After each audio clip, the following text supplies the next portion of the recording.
오늘 은혜 받으실 말씀은 사도행전 10장 38절입니다. 하나님이 나사렛 예수에게 성령과 능력을 기름 붓듯 하셨음에 그가 두루 다니시며 선한 일을 행하시고 마귀에게 눌린 모든 사람을 고치셨으니 이는 하나님이 함께 하셨음이라. 아멘. 오늘 말씀을 전해주실 목사님은 오륜교회 주성아 목사님이십니다. 목사님 나오실 때 할렐루야로 하나님께 영광 돌리시며 박수로 맞이하겠습니다. 할렐루야!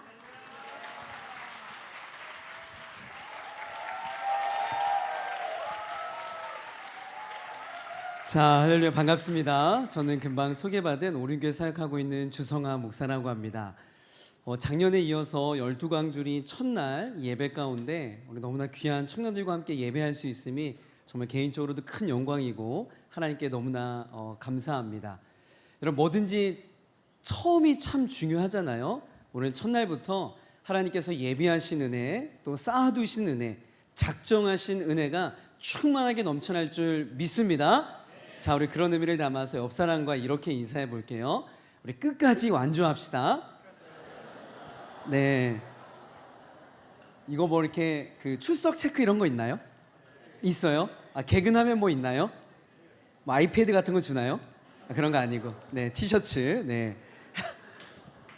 끝까지 12개 도장 다 있으면 티셔츠가 있대요. 뭐 그것뿐만이 아니라, 그것 때문이 아니라 여러분 은혜를 사모하는 마음으로 끝까지 기도의 자리에서, 이 기도의 현장에서 승리하시길 주의 이름으로 간절히 축복합니다. 여러분, 한국교회 보면 안타까운 일 중에 하나가 이 성경에 나오는 참 중요한 개념들이 많이 있거든요. 또 은혜스러운 그런 표현들과 정의들이 참 많이 있습니다. 그런데 그런 용어와 표현들을 모두 다 이단들에게 빼앗겼다라는 거예요. 예를 들면 여러분, 신천지, 네, 너무나 아름다운 표현 아닙니까? 새하늘과 새 땅을 이야기하는 정말 아름다운 단어이고 요한계시록에 언급되고 있는 아주 중요한 성경적인 표현이죠. 다락방, 여러분 초대교회 때 어떤 기도의 영성을 상징하고 있는 아주 함축적인 용어, 다락방, 너무나 좋은 단어입니다. 그리고 제가 섬기고 있는 오륜교회에서 청년 공동체 이름이기도 한데요, 렘넌트. 여러분, 사실 렘넌트라고 하는 단어는 남은 자라고 하는 뜻을 가진 구약과 신약을 관통하고 있는 아주 중요한 핵심적인 신학 용어입니다. 그런데 건강하지 못한 공동체에서 이 렘넌트를 자신들의 용어로 아주 독점하여 사용하면서 많은 교회들이 이 단어를 마음 놓고 사용할 수 없게 된 그런 상황이에요. 여러분, 이와 같은 표현 중에 하나가 저는 오늘 여러분들과 함께 이야기할 기름 부음이라고 하는 용어가 아닐까 생각을 합니다. 구약과 신약 모두 다 기름 부음에 대한 이야기를 하고 있습니다. 성경적으로 볼 때 너무나도 중요한 표현들인데도 불구하고 어느새 어떤 이 신학의 건강함의 균형 감각을 잃어버린 은사주의, 신비주의를 추구하는 단체에서 이 기름 부음이라고 하는 용어를 독점하기 시작했습니다. 실제로 여러분 집에 가서 한번 검색해 보세요. 유튜브에 기름 부음이라고 하는 단어를 검색하면 10개 중에 8개 이상은 어떤 현상에만 치우친 잘못된 개념들, 그리고 직통계시와 신사도를 주장하는 엉터리 해석으로 건강한 성도들을 미혹하는 그런 콘텐츠들이 난무한 것을 보게 됩니다. 그러면서 점점 이 한국교회 내에서는 이 기름 부음이라고 하는 표현이 어떻게 대치되어지냐면 능력, 은사, 치유, 권능, 기적, 여러분 이러한 어떤 1차원적인 카테고리 안에서만 갇혀져 있어가지고 그것의 참된 의미가 드러나지 못하고 있는 실정입니다. 여러분은 기름 부음이라고 하는 단어를 들으면 어떤 이미지가 연상이 되세요? 기름 부음. 우리가 어노인팅, 즉 이 기름 부음이라고 하는 개념을 이해하기 위해서는 먼저 우리가 구약적 배경을 살펴봐야 합니다. 하나님께서 아브라함과 이삭과 야곱을 통해서 이스라엘 민족을 형성하시고 이스라엘 공동체의 지도자로 왕을 세우거나, 여러분 잘 아는 것처럼 선지자를 세우거나 제사장을 세울 때 소위 그 과정에서 이 기름 부음이라고 하는 것이 뒤따랐어요. 이스라엘 백성들 앞에서 하나님의 영을 좇아 정수리부터 시작해서 이 발끝까지 기름이 흥건하게 부어지는 그 일을 통해 이스라엘 백성들의 어떤 영적 리더인 것을 공론화하였던 것이죠. 그뿐만이 아닙니다. 하나님께서는 실제 올리브유에 모략, 계피, 사탕수수 등의 향을 섞어 만든 향기름을 어떻게 하라고 했냐면, 출애굽기 30장에 보면 이런 이야기가 있어요. 이런 말씀이 있는데요. 자, 우리 함께 읽어볼게요. 시작. 너는 그것을 회막과 증거계에 바르고 상과 그 모든 기구이며 등잔대와 그 기구이며 분향단과 및 번제단과 그 모든 기구와 물두멍과 그 받침에 발라 그것들을 지극히 거룩한 것으로 구별하라. 이것에 접촉하는 것은 모두 어떻게 된다고요? 거룩하리라. 그러니까 이 기름 부음은 하나님에 의해서 특별히 구별된 물건들에 대한 기름 부음이었습니다. 그런 측면에서 이 기름 부음이라고 하는 것이 구약적인 배경에서 본다면 하나님에 의해서 구별되어지는, 특별히 왕, 제사장, 선지자에게 주어지는 그런 것이었음을 알 수가 있습니다.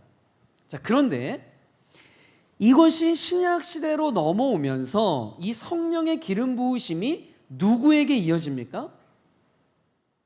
크리스토스, 즉 기름 부음을 받은 자라는 뜻의 이름을 가진 예수 그리스도 안에서 성취되는 것을 보게 됩니다.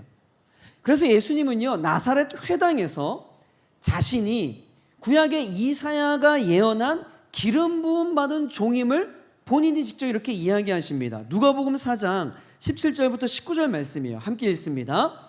선지자 이사야의 글을 들이거늘 책을 펴서 이렇게 기록된 데를 찾으시니 곧 주의 성령이 내게 임하셨으니 이는 가난한 자에게 복음을 전하게 하시려고 내게 기름을 부으시고 나를 보내사 포로된 자에게 자유를, 눈먼 자에게 다시 보게 함을 전파하며 눌린 자를 자유롭게 하고 주의 은혜의 해를 전파하게 하려 하심이라. 아멘. 내게 기름을 부으시고, 그러니까 기름 부음은 이제 다윗의 자손이고 진정한 메시아인 예수님 한 분에게 임하게 된 것이죠. 그런데 여기에서 끝난 것이 아닙니다. 예수님은 십자가에서 죽으신 후 부활하여 하늘로 승천하였고, 바로 그 영광의 자리에서 예수님은 하나님 아버지가 약속한 이 성령 세례를, 성령 침례를 믿는 자에게 부어 주셨던 것이죠. 그래서 우리가 잘 아는 것처럼 오순절 마가의 다락방에 그리스도를 따르는 무리가 성령의 기름 부음을 받아서 소명과 능력을 받았을 때에 비로소 그리스도의 몸인 공동체, 교회가 탄생하게 된 거예요. 그리고 초대교회는 성령의 기름 부음으로 말미암아 그리스도의 공생의 사역을 이 공동체 안에서 계속 이어나갈 수 있었던 것이죠. 그리고 성령의 기름 부음은 교회 전체에 임한 동시에 교인들 각자에게 임하여서 이제는 모든 성도들 한 사람 한 사람이 성령의 기름 부음을 받아서 왕으로서, 선지자로서 제사장의 유업을 이어받은 자가 될 수 있었다라는 거예요. 우리가 잘 알고 있는 이야기 아닙니까? 그러니까 정리하자면 여러분, 구약에서 신약 시대로 넘어오면서 특정한 누군가에게, 왕, 제사장, 선지자에게 주어졌던 그 기름 부음이라고 하는 것에 큰 두 가지의 변화를 겪게 되는 거예요. 첫 번째가 무엇이냐면, 구약 시대에는 기름 부음이 특정한 사람들에게만 부어졌어요. 아까 계속 이야기했던 왕, 제사장, 선지자. 그런데 신약 시대에 넘어오면서는 보편적으로 그리스도와 연합된 하나님의 모든 백성에게 뭐예요? 부어지는 사건으로 전환되었다라는 것. 이게 가장 큰 변화입니다. 그리고 또 하나는 형식상에 있어서 구약 시대에는 머리 정수리에서 부어서 발끝까지 적셨던 실제적인 기름 부음이 이제는 뭐예요? 성령으로 대체되었다라는 거예요. 이게 가장 큰 두 가지의 변화입니다. 이렇게 구약 시대에서 신약 시대로 넘어오는 이 기름 부음에 대한 두 가지의 큰 변화를 연결시켜주는 핵심적인 말씀이 여러분이 잘 알고 있는 베드로전서 2장 9절의 말씀이 바로 이 말씀인 거예요. 자, 함께 읽어볼게요. 시작. 그러나 너희는 택하신 족속이요 왕같은 제사장들이요 거룩한 나라요 그의 소유가 된 백성이니 이는 너희를 어두운 데서 불러내어 그의 기이한 빛에 들어가게 하신 이의 아름다운 덕을 선포하게 하려 하심이라. 아멘. 여러분, 우리는 이 말씀을 통하여서 신약 시대에 예수 그리스도와 연합하여 하나님의 백성이 된 우리 모두 각자가 뭐예요? 제사장이고 왕이고 선지자의 직무를 가지고 살아가야 될 존재로 기름 부음 받았다라는 것을 확인할 수 있는 겁니다. 제가 지금 앞부분부터 지금 여기까지 구약 시대부터 신약 시대, 우리가 살고 있는 이 시대까지 흐르면서 기름 부음이라고 하는 이 개념이 어떻게 변화된 것인지를 여러분들에게 말씀을 드렸어요. 그리고 그 말씀의 가장 핵심적인 증거와 같은 말씀이 베드로전서 2장 9절에 있는 말씀임을 제가 이야기 드렸습니다. 여러분, 왜 이 사실이 중요하냐면요, 우리가 그러한 삶을 살아갈 수 있도록 기름 부음을 받아서 왕과 제사장과 선지자의 그런 사명들을 감당해야 할 새로운 존재로 변화되었다라는 것을 저와 여러분이 자각하는 것이 가장 중요한 일이기 때문에 그렇습니다. 아멘. 기름 부음이라고 하는 것이 어떤 특정한 누군가에게, 어떤 특정한 사역자에게, 어떤 유명한 누군가에게만 제한된 일이 아니라는 거예요. 여러분, 그것은 구약적인 개념입니다. 저와 여러분이 살고 있는 이 신약 시대에 넘어와서는 그 기름 부음이라고 하는 개념 자체가 완전히 변화되었다는 것을 여러분이 이론적으로만이 아니라 여러분이 그것을 자각하셔야 되는 거예요.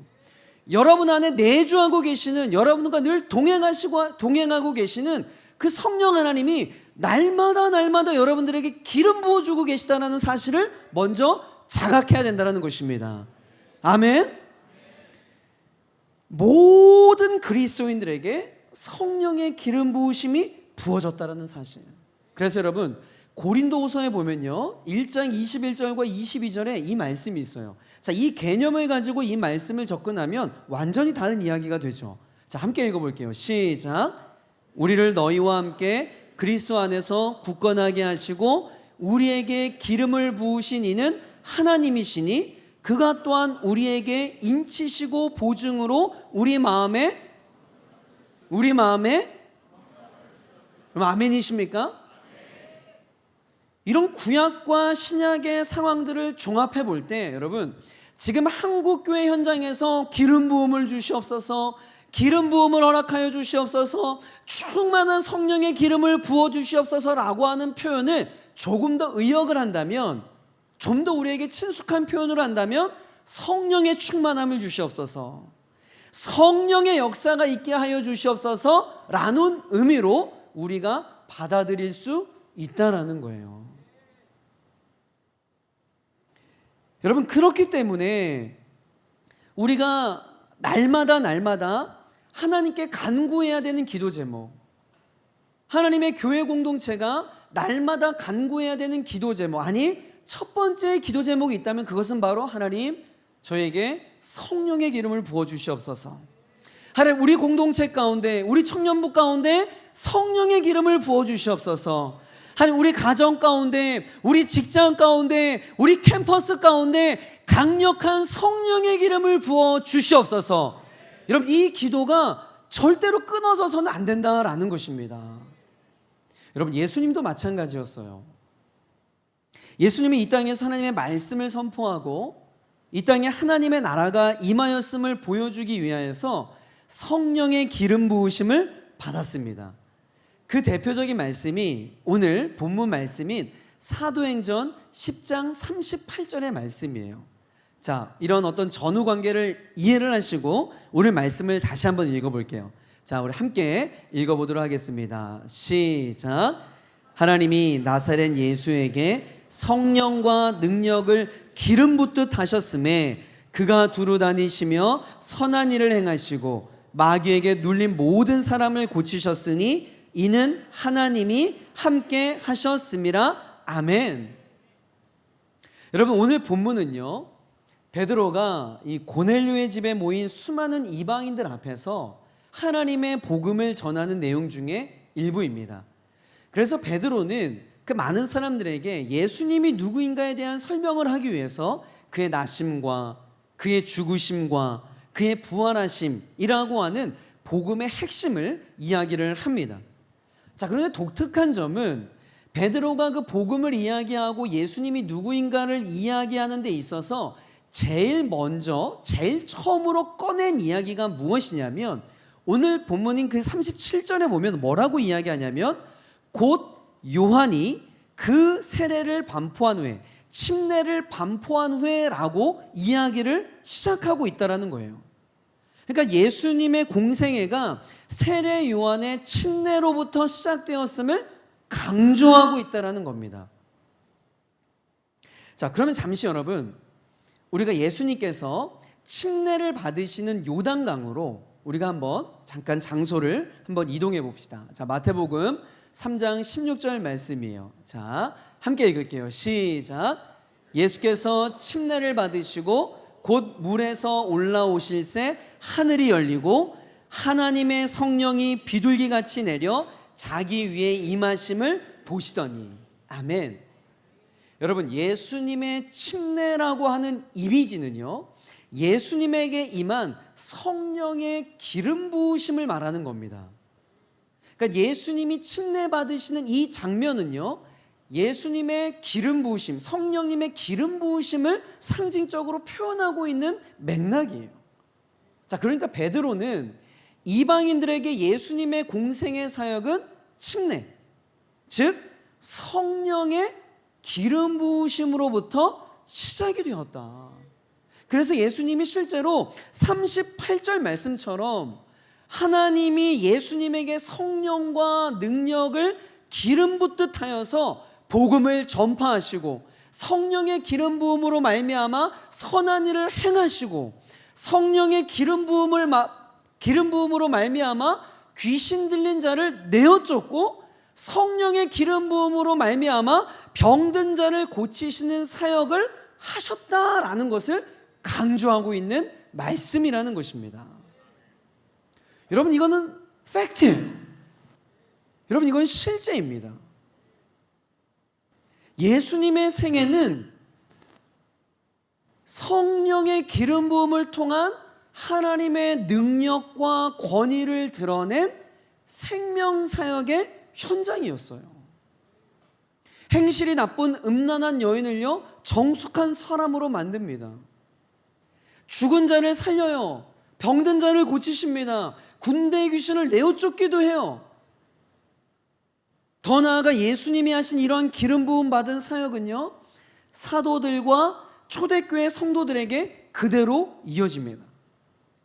그들이 전한 복음을 통하여서 로마 제국이 완전히 뒤덮어지는 놀라운 일이 일어나게 되는 거예요. 그리고 중요한 것은 우리 주님께서 바로 우리의 삶에서도 그와 같은 기름 부음의 능력이 나타나기를 여러분 기대하고 있다는 것이죠. 아멘이십니까? 여러분, 이 이야기를 끌어내기 위해서 지금까지 이야기를 한 거예요. 여러분, 우리가 이 시대에 성령의 기름 부음을 이야기하는 것은 뜬구름 잡는 이야기가 아닙니다. 아무런 맥락 없는 이야기 속에서 툭 튀어나와서 나온 이야기가 아니에요. 아무런 근거 없이 그냥 우리가 해대는 이야기가 아닙니다.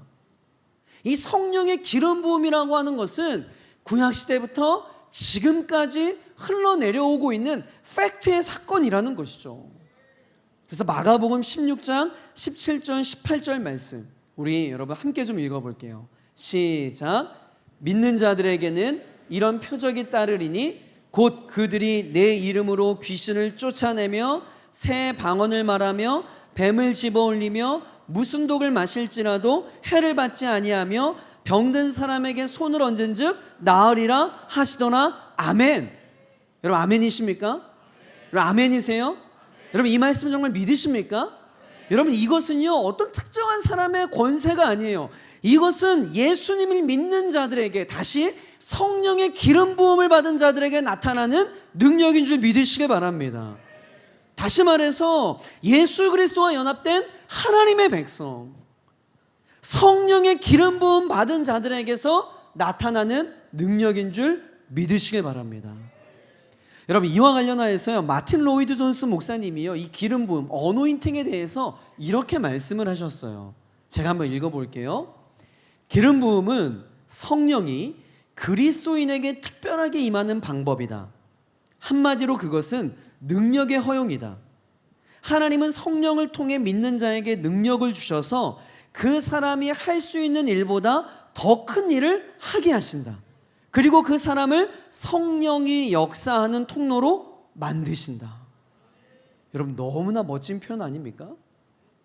그러하기 때문에 우리가 이 땅에서 하나님이 허락하신 사명을 완수하기 위해서라도, 아니 이 땅에서 구별된 남은 자의 사명을 감당하기 위해서 우리는요 날마다 성령의 기름을 받아야 되는 줄 믿으시길 바랍니다. 아멘. 여러분 전 청년들 가운데 가장 정말 대단한 청년들이 누구냐면 성령의 기름 부음 받지 않고 이 시대에서 승리하는 삶을 살기를 원하는 청년들이에요. 와, 성령의 기름 부음 받음에 대한 어떤 간구의 기도 제목 없이 내가 이 땅에서 하나님의 자녀답게 살아갈 수 있겠다고 큰 소리 치는 청년들이에요. 어떻게 그럴 수 있어요?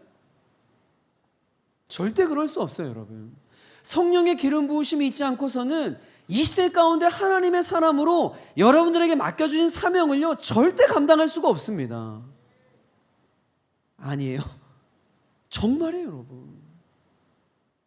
제가 여러분 신학생 시절에 정말 많은 그러니까 정말 설교를 잘하고 싶은 욕심이 있어가지고 많은 이 설교 자료와 다양한 사역들을 모으느라고 뭐 지금이야 막 정말 조그만 그 외장 하드여도 막 몇 테라 되고 하는데 그 당시에는요 뭐 한 1기가 돼도 막 이만한 외장 하드였어요. 아 너무 옛날 사람 같네. 예. 막 30기가 그럼 막 이만한 외장 하드였다. 근데 막 거기에다가 막 설교자로 채우느라고 막 누구 있으면 그거 좀 달라 그래서 채우고 자료 모으느라고 정신없이 그렇게 미련한 시간을 보냈던 적이 있습니다. 지금 생각해 보면요 너무나 어이가 없어요. 여러분 목회 현장에 와 보니까요 그런 자료들로 인해서 능력이 나타나는 게 아니에요. 엄청난 설교 대가들의 설교의 어떤 그런 자료들을 내가 가지고 있는다고 하여서 여러분 역사가 일어나는 게 아닙니다. 성령 하나님의 역사가 아니고서는요 아무리 내가 완벽한 설교 원고가 준비되었다 할지라도요 단 한 명의 영혼도 변화시킬 수 없어요. 내가 주석 보고 몇 날 며칠을 밤새워 가지고 와, 이 설교에도 은혜 받지 않으면 이건 사람도 아니다 막 이런 마음으로 와가지고 멋지게 제가 설교를 한다고 해도요 성령 하나님의 기름 부으심이 있지 않잖아요. 한 사람도 감동시킬 수 없습니다. 한 사람도 변화시킬 수 없어요. 여러분 설교의 기재로 불렸던 찰스 스펄전 목사님이라고 여러분 들어보셨을 겁니다. 이 목사님은요 15개 계단이 있는 강단에서 높은 곳에서 설교를 이제 하셨는데 설교하기 위해서 계단에 한 계단 오를 때마다 어떻게 기도를 했냐면 나는 성령을 믿습니다. 성령님의 역사가 아니고서 나는 아무것도 할 수가 없습니다. 오늘 예배 가운데 성령님 기름 부어 주시옵소서. 이렇게 10계단을 오르면서 계속해서 성령의 충만함을 위해서 성령의 기름 부음을 위해서 기도했다라고 해요. 여러분 설교의 대가인 그 목사님도 좀 오늘 아쉽더라고요. 5계단밖에 없어가지고 오늘 좀 아쉽더라고요. 여러분 결국에는 성령의 기름 부으심, 여러분 이게 핵심이라는 거예요. 이게 사역자인 저뿐만이 아니라 이 시대에 하나님의 사명을 감당해야 되는 여러분 모두에게 가장 핵심 키워드는 성령의 기름 부으심. 여러분 이거 아니고서는 여러분에게 맡겨진 사명을 단 하나도 여러분 완수할 수가 없는 거예요. 성령의 기름 부으심 없이 내가 뭘 하겠다? 여러분 그만큼 교만한 사람은 없어요. 여러분 성령의 기름 부음은 감상적인 조작이나 집단 체면이 아닙니다. 기름 부음은 진정한 하나님의 역사예요. 절대 모방하거나 거짓으로 흉내낼 수 있는 게 아닙니다. 그러니까 다시 말해 기름 부음은 하나님의 역사가 일어나는 무대 뒤에서 벌어지는 진짜 현상인 거예요. 여러분, 저는요 지금 오륜교회에서 다니엘 기도회라고 하는 사역을 감당하고 있어요. 여러분, 다니엘 기도를 한번 보세요. 한 교회에서 시작된 다니엘 기도회가 지금 1만 6천여 교회가 하고 있습니다. 100여 개 국가에서 약 50만 명의 성도들이 함께 예배를 하고 있어요. 여러분, 이 일을 무엇으로 설명할 수 있을까요? 지난주에도 어떤 한 교회가 이 다니엘 기도회가 어떻게 운영되는지, 다니엘 기도의 어떤 프로그램과 진행 방법에 대해서 이것을 알기 원해서 탐방을 왔습니다. 정말 많은 교회가 탐방을 와요. 그래서 어떻게 강사를 초청하느냐, 예배 시간은 어떻게 하냐, LED는 어떻게 하냐, 방송실은 어떻게 하냐, 차양팀은 어떻게 하냐, 조명은 어떻게 하냐. 여러분, 그건 다 껍데기일 뿐이에요. 그건 아무것도 아닙니다.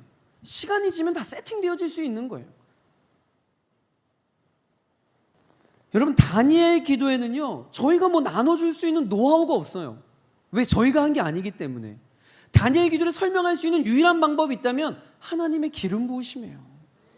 그 예배 가운데 기름 부으심이 있으니까 여러분 되는 거예요. 다른 게 아닙니다. 여러분, 제가 12강줄이 첫날에 왜 이런 말씀을 드리는지 아시겠어요? 저 역시, 여러분, 저도 606 집회, 606 세대예요. 저도 막 연애할 때 606 와가지고 예배 안 드리고 막 연애하고 그랬거든요. 그래서 그 606 때, 그 집회 때 막 그 은혜 받았던 기억이 있어요. 막 아침부터 막 점심까지, 저녁까지 막 계속 찬양팀 막 그 기억이 있다고요. 그러니 벌써 606 집회는, 이제 올해는 601이지만 이 606 집회는 한국교회 청년기도의 역사가 있고 또 오랜 시간 동안 진행되어 오면서 시스템적으로 정착되어 있어요. 매년 진행해 오면서 나름의 노하우가 생기고요, 스태프들은 어떻게 하면 성공적인 집회를 할 수 있을지 머리로 이미 다 그려지고 있을 겁니다. 그런데 거기에 함정이 있어요. 여러분, 그 노하우가 안정적인 집회 운영과 질서 있는 행사를 하는 데는 도움을 줄 수 있지만 여러분, 결코 그것들이 성령의 역사를 대체할 수가 없습니다. 여러분, 거기에 함정이 있어요. 여러분, 교회가 성장하고 부흥되고 많은 성도들이 몰려드는 데 있어서 대부분의 사람들은요 현상에 집중합니다. 전략과 노하우에 관심을 갖는데 여러분, 그게 아니에요. 그게 본질이 아닙니다. 정답은요 성령 하나님이 기름 부어주시기 때문인 줄 여러분 믿으시길 바랍니다. 그렇기 때문에 여러분, 이 홀스 집회를 준비하는 여러분들이 집중해야 되는 것은 얼마나 많은 청년이 오느냐, 얼마나 많은 교회가 참여하느냐, 장충체육관에 얼마나 많은 사람들이 오느냐, 여러분 이것이 아니라 이번 예배 가운데 얼마나 강력한 성령의 기름 부으심이 있는가, 여기에 우리가 올인해야 되는 거예요. 여러분, 아멘이십니까? 그럼 제가 다니엘 기도의 팀장으로 영업 비밀 하나 알려드릴게요. 다른 사람들은 다니엘 기도의 운영 시스템에 대해서 막 관심이 있어요. 그런데 여러분, 11월 1일부터 21일까지 진행되는 다니엘 기도의 모든 영적인 승부는요 언제 결정나냐면 10월 1일부터 10월 21일까지 11월에 있는 다니엘 기도회를 위한 준비 기도회가 동일하게 진행이 됩니다. 여러분, 여기에 모든 영적 승부가 끝나는 거예요. 11월 1일부터 21일까지 그 시간 8시부터 10시까지 동일하게 저희는요 모든 성도들과 스태프들이 10월 1일부터 21일까지 그날의 예배를 위해서, 그날의 기름 부으심을 위해서, 그날의 강사와 찬양팀을 위해서 기도하는 거예요. 여기에서 승부가 나는 겁니다. 이게 영업 비밀이에요. 근데 여러분들 알고 있는 거예요. 12강주리를 지금 홀스 601 집회를 앞두고 여러분들이 기도로 준비하는 것은 여러분 그걸 알고 있다라는 거예요.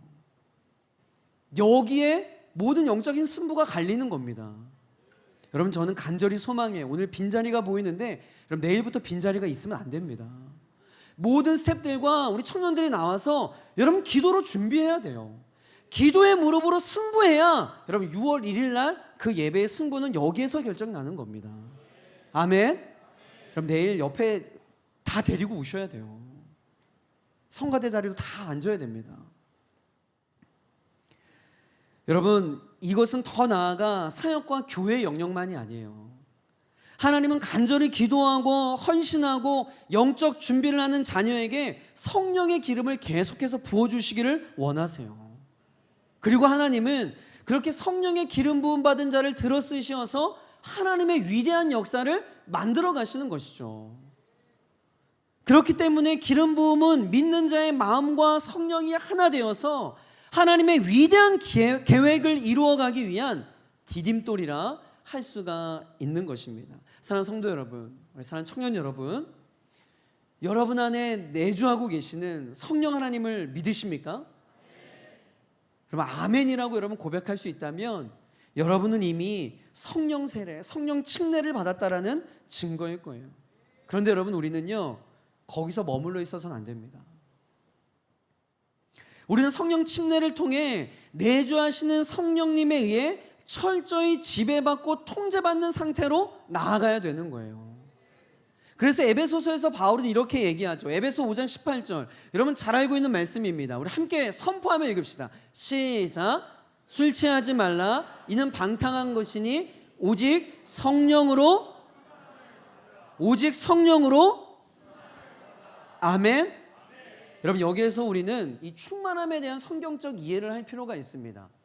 우리가 충만함이라고 하니까 기본적으로 이 충만함이라는 표현을 들으면 뭔가 양적으로 무언가 충만한 상태를 이해하기 쉬운데, 여기에서 얘기하고 있는 이 충만함은 단순히 어떤 물리적인 측면에서 가득 채워진 상태를 뛰어넘는 이야기예요. 그거보다 인격적인 차원에서의 의미를 내포하고 있습니다. 그러니까 헬라어 사전에서 이 충만하다라고 하는 단어를 찾아보면 이렇게 정의가 되어 있는데, 어떤 것이 마음을 완전히 사로잡을 때, 어떤 것이 마음을 완전히 사로잡을 때, 여러분 이때를 충만하다라고 설명을 하고 있어요. 이게 원어적인 표현입니다. 그러니까 다시 말해, 오늘 이 에베소서의 말씀에서 성령으로 충만함을 받으라라고 하는 개념은 양적인 개념을 뛰어넘어서 다스림과 지배를 뜻하는 통치의 개념으로 우리가 받아들여야 된다는 거예요. 그래서 사도 바울은 통치와 다스림의 영역으로서 성령 충만함을 이해하기 위해서 술 취함이라고 하는 개념을 끌어들인 거예요. 아주 탁월한 거죠. 여러분, 왜 그런 얘기 하잖아요. 이렇게 술을 처음에 마실 때는 내가 술을 마시다가 처음엔 다음에는 술을 마시고 나중에는 술이 나를 마신다. 이런 얘기 하잖아요. 왜 모른 척하고 그래요? 왜? 그러니까 술에 취하면 술의 통치를 받잖아요. 알코올이 나를 완전 휘어잡잖아요. 막 딴소리하고 막 울고 막 다음날 내가 그랬어 막 그러잖아요. 그 개념이라는 거예요. 그래서 충만은 통치의 개념이라고 하는 겁니다. 지배를 당하고 통제를 당하는 거. 그 성령 충만은 내주하시는 성령님. 여러분, 제가 아까 여러분들에게 물어봤잖아요. 여러분 성령님의 내주하심을 믿으십니까? 라고 해서 여러분 아멘이라고 그랬다고요. 그러면 여러분 안에 내주하시는 성령님에 의해서 우리는 그걸 인식하고 인지하는 것으로만 끝나는 것이 아니라 신학적인 개념으로 내 안에 성령님이 계시지, 이거를 이해하고 있는 것으로 끝나는 것이 아니라 내 안에 내주하고 계시는 성령님의 통치와 지배와 다스림을 받으며 살아가야 된다는 거예요. 여러분, 이게 성령의 충만함, 이게 성령의 기름 부음이라는 거죠. 여러분, 그러할 때 내가 완전히 내 안에 내주하시는 성령님의 통치를 받을 때 나의 언어가 다른 거죠. 나의 생각이 다른 거예요. 나의 관점이 다릅니다. 나의 판단이 다른 거예요. 나의 행동이 달라지는 겁니다. 나의 의지와 나의 노력과 나의 결단과 나의 윤리와 도덕성으로 그것들이 되는 게 아니라 내 안에 내주하시는 성령님의 완전한 통치, 완전한 지배, 완전한 다스림을 받을 때 내가 그제서야 여러분 하나님의 사람으로 살아갈 수 있는 거예요. 여러분, 그렇기 때문에 날마다 간구해야 되는 기도의 제목이 주여 오늘도 성령의 기름을 부어주시옵소서. 아침에 눈을 뜨면 하나님, 오늘 나의 삶 가운데 강력한 성령의 기름을 부어주시옵소서. 그래야 내가 만나는 자들에게 생명의 언어가 나아가게 하여 주시고, 내가 직장에서 미팅 때마다 하나님 나를 통하여 생명의 역사가 일어나게 하여 주시옵소서. 여러분, 이 기도가 여러분 하루의 시작이고 여러분의 마침이 돼야 된다라는 거예요. 여러분, 이것이 바로 우리가 추구해야 되는 삶입니다. 여기에서 성령의 충만함을 받으라라고 하는 이 시제는요, 단회적인 시제가 아니라는 거 여러분 알고 있잖아요. 날마다 반복적으로 우리의 삶에서 주님 부르시는 그날까지 이루어져야 될 영적 과제다라는 거예요. 자, 그러면 여러분, 날마다 성령의 기름 부음을 받아서 능력 있는 삶, 하나님이 기뻐하시는 삶, 승리하는 삶을 살기를 원하는데 어떻게 그렇게 할 수 있냐라는 거예요. 어떻게? 여러분, 성경에 그 해답이 있어요. 여러분, 그 해답은 무엇이냐면 기도의 골방으로 들어가야 된다라는 거예요. 뭐라고요? 기도의 골방으로 들어가야 된다라는 거예요. 여러분, 지금 이 시대에 사탄 마귀가 청년들을 미혹하는 가장 강력한 무기가 뭔 줄 아세요?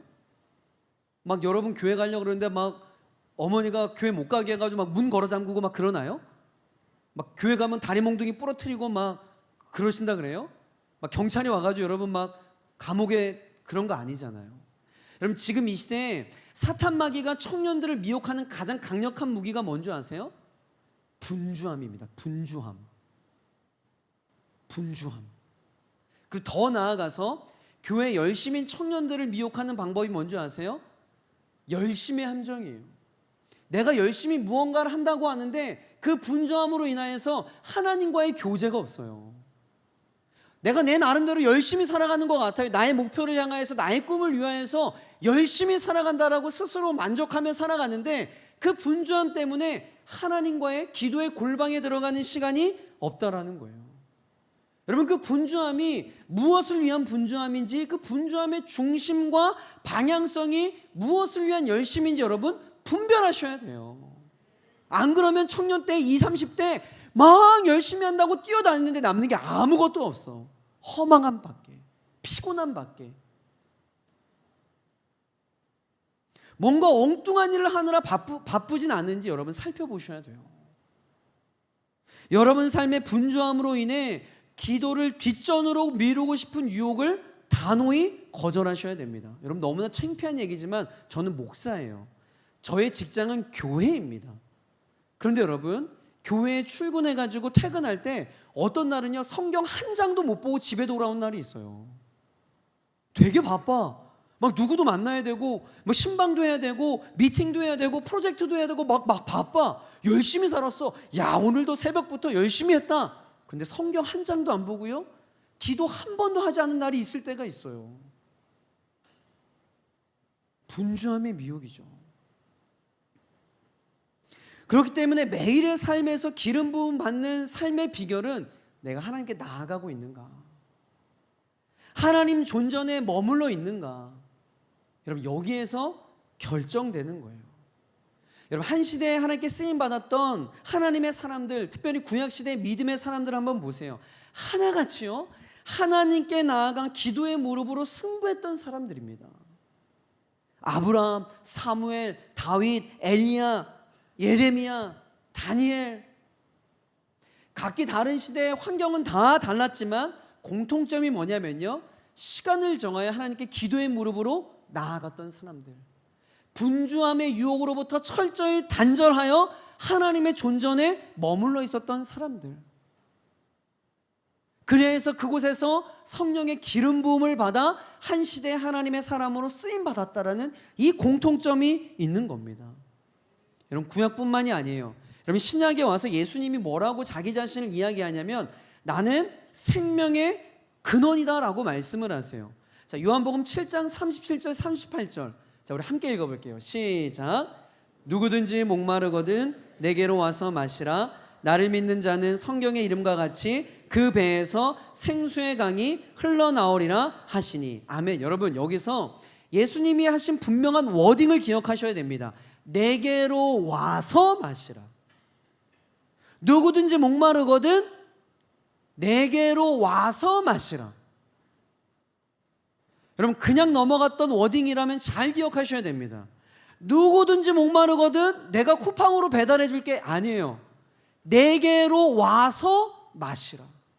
다시 말하면 하나님 존전에 머물러 있어야 된다는 거예요. 예수 그리스도께 나아가야 된다는 겁니다. 은밀한 곳에서 보내는 시간이 하나님의 기름 부음 받을 수 있는 비결이라는 거예요. 내게로 와서 마시라. 여러분, 기도의 사람으로 알려져 있는 E.M. 바운즈라고 하는 목사님이 있습니다. 이 목사님이 어떠한 이야기를 했냐면, 제가 한번 읽어볼게요.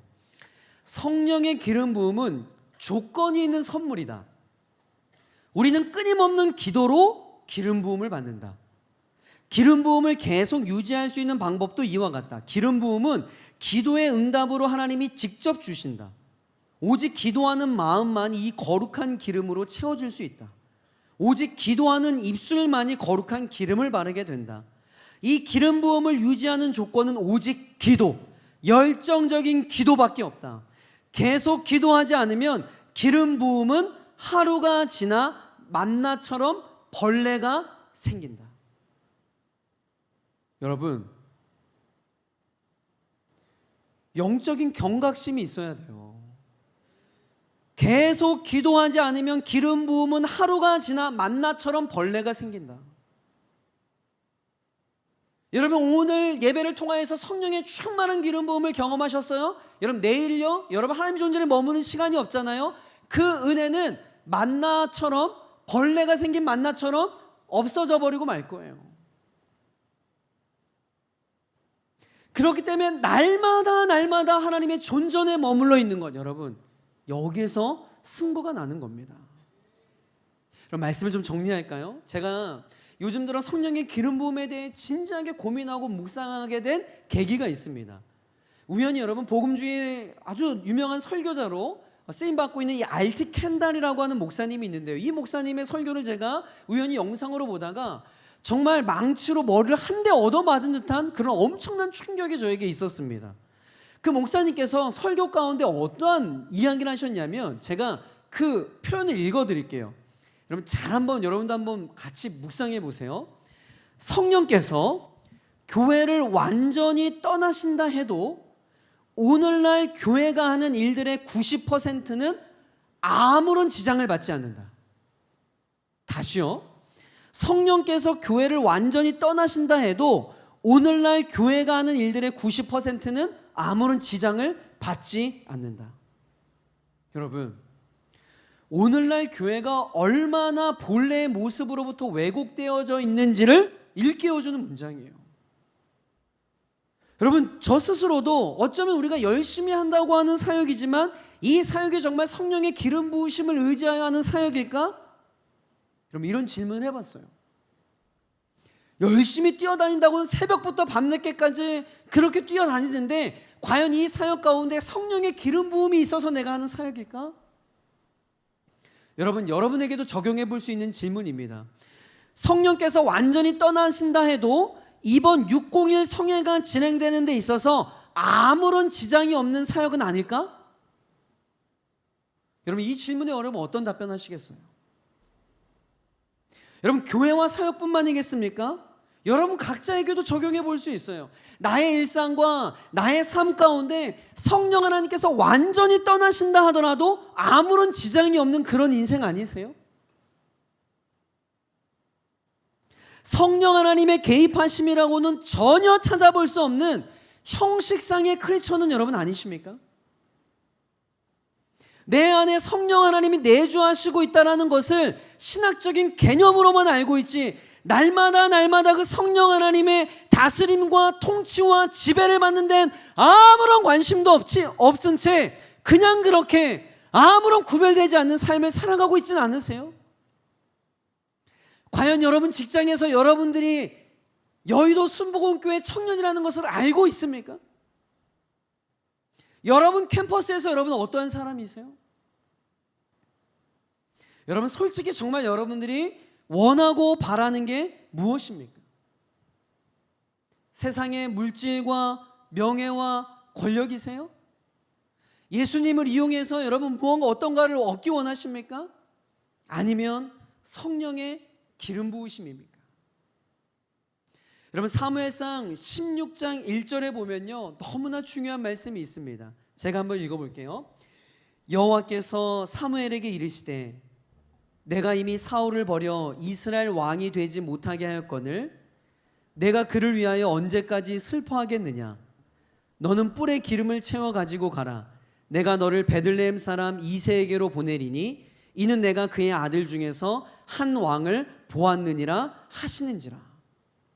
여러분 이게 무슨 얘기냐면 하나님께서 사울을 버리시고 사무엘을 통하여 다윗에게 기름 부을 것을 명하십니다. 그래서 사무엘은 13절에 보니까 사무엘이 기름 뿔병을 가져다가 그의 형제 중에서 그에게 부었더니 이날 이후로 다윗이 여호와의 영에게 크게 감동되니라. 여러분 이 장면을 기억하시기 바랍니다. 사울 왕은 여전히 왕관을 쓰고 있지만 기름 부음을 잃어버렸습니다.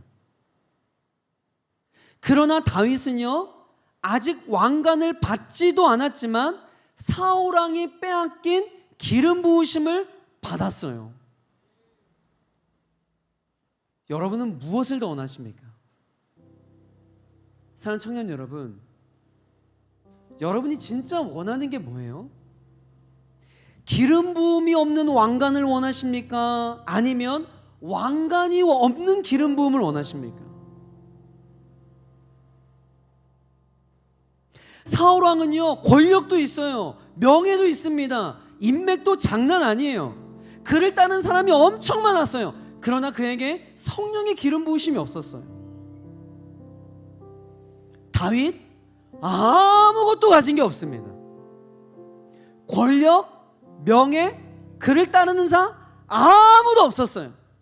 그러나 그에게 있었던 유일한 한 가지 성령의 기름 부으심이 있었어요.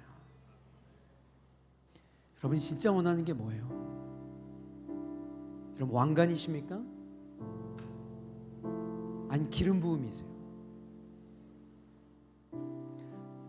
사랑하는 성도 여러분, 사랑하는 청년 여러분, 오늘의 이 말씀을 듣고 여러분 저뿐만이 아니라 저를 포함한 이곳에 있는 우리 모든 사랑하는 청년들이 오늘 이후로 조용히 기도의 골방에 머무는 시간이 많아졌으면 좋겠습니다.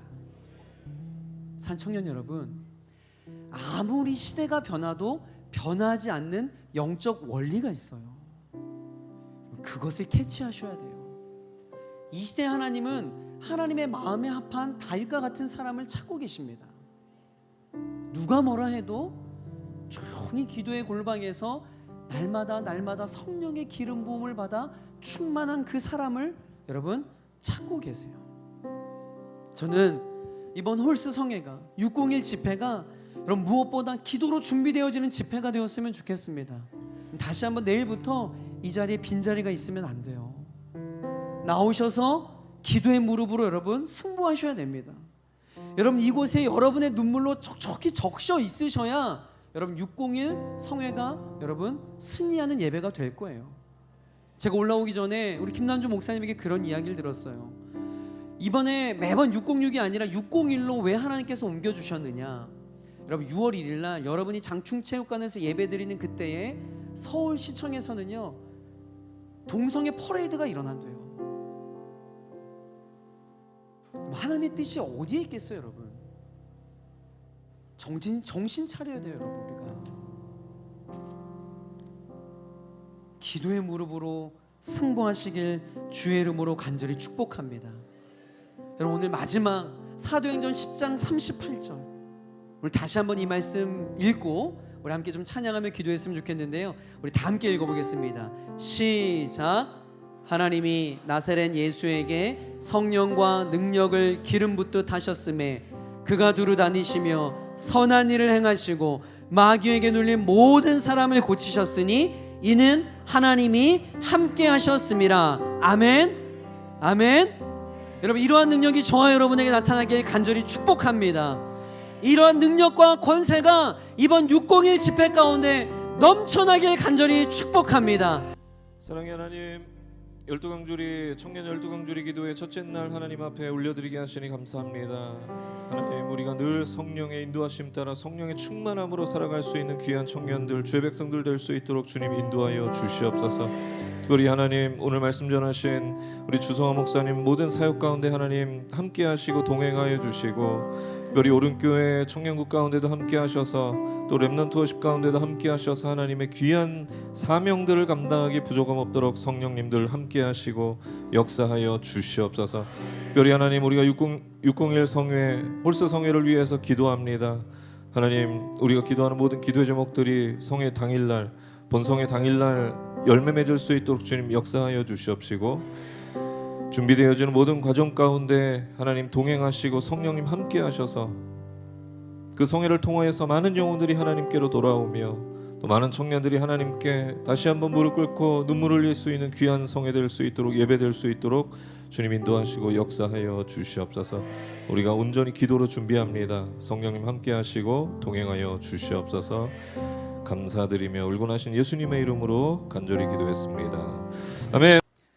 이젠 우리 주 예수 그리스도의 은혜와 하나님의 무한하신 사랑과 성령의 인도하심이 오늘 말씀을 통하여 강력한 성령의 기름 부으심을 받아 이 시대의 남은 자의 사명을 감당하며 하나님 앞에 그렇게 충만함으로 살아가기 결단하는 우리 모든 청년들 머리 위에 12강주리와 601 집회 위에 지금부터 영원토록 함께 있기를 간절히 축원하옵나이다. 아멘.